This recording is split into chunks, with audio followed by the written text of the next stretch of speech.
Okay, everyone. So Jim Rogers says that Bitcoin might actually be made illegal by some countries around the world. In other words, we actually might go to a stage where governments should say, right, we're banning Bitcoin and our digital currencies. And indeed, in John Bolton's book, we actually found out that Trump allegedly said that he wanted to quote unquote go after Bitcoin. Now, I don't know the future. Nobody knows the future. However, one thing I would say is I think it's much more likely governments will just regulate it more and maybe bring out their own digital currencies like a digital pound, digital USD, digital euro, and completely ban it. Although I think what Rogers was pointing out is it's a fantasy to say that something can exist in a vacuum. I mean, for example, in China, they've really cracked down on Bitcoin, and the idea that no matter what the regulators do, the Bitcoin will always be somehow anomalous. That's obviously not the case. If governments really wanted to, they could actually crack down on this. But a lot of people have asked me, has your opinion changed on Bitcoin? Now, my opinion has always been that there's nothing wrong with Bitcoin as a source of, just using it to send money, which was the original purpose. But it's not really an investment. And the reason is quite simple, that basically, it doesn't have a dividend, it doesn't have a coupon.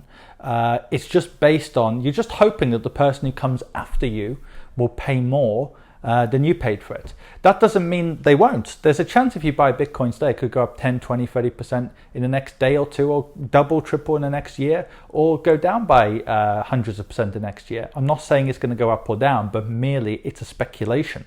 It's not an investment because you're speculating the person that comes after you will pay more than you'll pay for it. But my opinion on that hasn't changed. However, one thing I do support with Bitcoin is I do support people's right to buy it if they want to buy it. In other words, a lot of people have this kind of big brother mentality that it should all be about, I don't know, the state regulating what we can buy. But at the end of the day, if you want to send Bitcoin to your friend, who am I, or who are the regulators, who are politicians to tell you otherwise?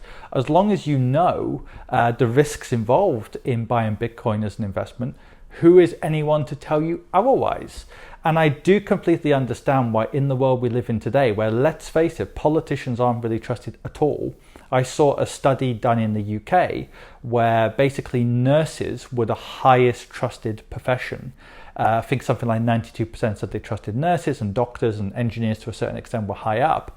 Politicians, only about 9% said they trusted them, right? Which is terrible. So even in the UK and the US, politicians and the state isn't trusted. And even when it comes to Black Lives Matter movement, whatever you think about that, and the opposite side of that movement, many people don't trust the police or the state in general, Congress, Westminster, and so on. So we don't trust the state, we don't trust politicians as a generalization. So I can understand why people want their own decentralized currency, that even if it fails or doesn't fail, we can control it.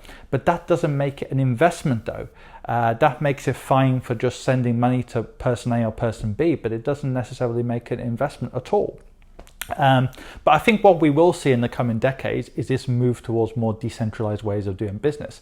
Let's face it, why do we like Amazon? One reason is convenience, one reason is price, but we can see all the reviews from the customers. That is much more reassuring than being told by the state, oh, we're going to stamp Amazon and say, oh, Amazon is trustworthy. We don't want that. In the world we live in today, we want to deal with each other. We want to have some kind of private due diligence.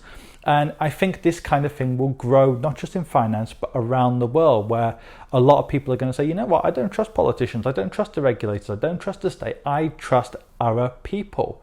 And I think that is great, but that doesn't mean that Bitcoin is an investment.